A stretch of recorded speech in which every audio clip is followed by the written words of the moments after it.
they're gonna move on without you. Basically, fire me over the phone.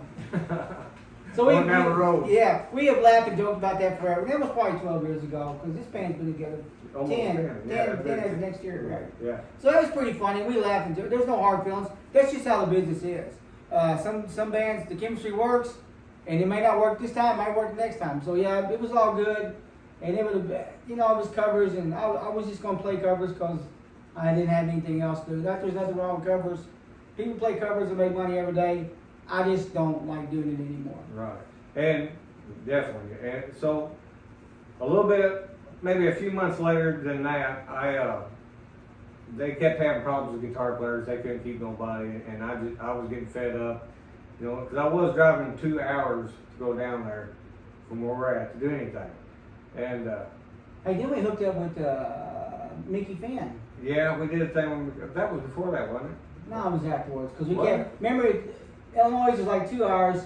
Mickey Finn was like 2.5 hours. We kept getting these Okay. longer road trips. Yeah. So there you go. So there's another band in the mix before we got into the Eightball thing. Rob Sullivan, great guy. Yeah. Yeah. I love him to death. And is it Billy Joe, Bobby Joe? Yeah. Billy. One of those. It's a Yeah. Joe. Billy Joe. Yes. For Mickey Finn. Man, I'm sorry we got your name wrong. Yeah. It's been a minute. Same thing though, cover band. Yeah. Cover band. Are you got it or me? You go ahead. I love it. Hey, they stretched my guitar playing because I'm not a very good cover guy. I learned stuff pretty close. Guitar solos, I sucked at learning them. I always have. I could write songs, not that they were great songs. I could write songs better than I could play covers. But so we had about 10 or 15 cover songs. We would drive to Mount Juliet, right? That's where it was in Tennessee, and rehearse. And then I learned Van Halen stuff that that I never had learned, like Pretty Woman and stuff like that. I know it's not Van Halen, but they covered it. And they're like, hey, this band sounds great. There's this one guitar player, and Val, and Rob, and the drummer, Joe. Man, gosh, I can't believe his name. Doesn't matter. He's a great guy. They were all great guys. It worked out really well. And they said, hey, we're gonna start playing, but here's a list for 150 songs you gotta learn. And one thing I've learned about Val is if he's not interested, pow. he pulls the pin on a grenade. He goes, not me, I'm out of here. That was it, wasn't it? Yeah. We never went back. You do good to get 30 covers out of me. I can't stand playing cover music. You guys that are out there doing that, more power to you. Yeah, God bless you. But you might as well be working at a factory because that's all that's ever going to get you. You know what I mean? I ain't got no love for that in my life anymore. We've been playing our own music faithfully for almost 10 years now, 10 years or better, whatever the case is, and we'll never turn back. The only time you'll hear us do a cover tune is if we're doing it our way, the way we do it, and it's not a cover. It's being done by us. Right. So yeah, you went to Craigslist after that. Yeah. And I went home to do something else, which was nothing. Right.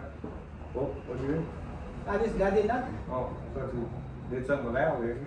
Well, we did I forgot about that. A little acoustic thing, doing covers. We called ourselves the Yellow Short Bus.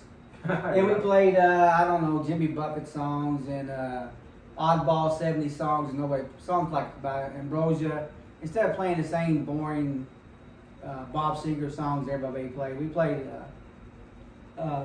stuff that was, the deeper cuts. So, excuse me, that's where I was at. Okay, so And there, Val again, into my life.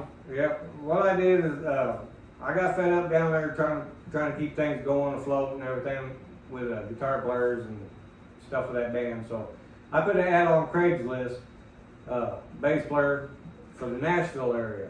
Because I was thinking, hell, I'm already driving 2 hours. I'm already driving Mount 2.5 Juliet. Yeah. That was Yeah. past that, Nashville. Yeah. Which we drive past Mount Juliet now all the time, going to Cookesville, Tennessee. Yeah.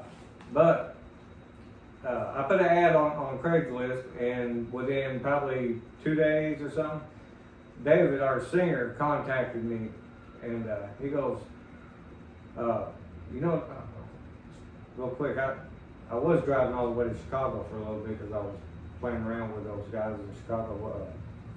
They had the clown bus thing on the album cover, wasn't it? No, that was Different one? Yeah, that was before when I started ball. We've all played in like 100 different bands. Yeah. Anyway, back to the story. Where was that? I got sidetracked. Mount Juliet, Craigslist. Okay, yeah. Dave contacts me. Dave contacts me and says, he said, I see where you're interested in playing in Nashville. Would you be interested in coming on to Cooksville? And I'm like, I'll look it up real quick. It's another hour and 20 minutes from Nashville. I'm like, sure. I'm already driving 5 hours to go to Chicago to try and play with these other guys. And plus down in Illinois, I was still playing in Metal Toys when we was doing Metal Masquerade Ball. That's a funny story there. And we went. But Dave gets hold of me, I'm on the phone with him, and he goes, yeah, you want to come down and try out and check us out and see what you think and everything? Because Dave liked the pictures and the videos and stuff that he's seen of me. So I went down there and tried it out. And he was trying out another guitar player the same day, a female. And she's a good guitar player too. Yeah, she was real good. And still playing in Nashville area. With Mr. Gray, right? Mr. Gray, that's it, yeah. And great band, great bunch of guys and girls. Yeah, most definitely. And anyway, we ended up doing our thing, and I got in that day, into the band that day, and Dave asked me if I had known any other guitar players, and of course, I call him. He shows up at my house again. Yeah, and with another wild story. Hey, I'm playing these guys. They got tour buses and PA, and I'm thinking, oh yeah, here we go again. Yeah, what we got this time? I have to see what you got, but you never know. But I really thought I thought Val kind of inflated the story, but he never does. But I'm thinking, yeah, whatever. Well, I'll tell you, he had the same thought when I did when I first walked in and seen all the stuff that Dave had to start with for this project, and it took my breath away. Yeah. It's a little intimidating for an average musician down here in Podunk, Kentucky, and Indiana, whatever you want to call us. Yeah, because I thought, man, I don't have the skills for this level. Yeah, this is a huge project. Always has been. Yeah. And walk in, there's that. I mean, PA. We can play Robert Stadium. Well, it's not there no more. Yeah, Bridgestone or anything. Yeah. Ford Center. With our own gear, our own PA, lights and bus. I mean, we got everything under that. Anything that you could dream of being a kid. Not only that, it's got a semi-trailer that hauls everything on top of that. Yeah. You know, along with our bus. It was everything anybody in any band ever wanted when they were starting out, just to hit the road. And you didn't have to struggle anymore to do it. Yeah, to have something. Because it was there. And so I mean, I was blown away by it when I got it, and then I know Chuck, first day he walked in, he had to be the same. I was blown away. And Dave was super nice as always. Yes, Dave was.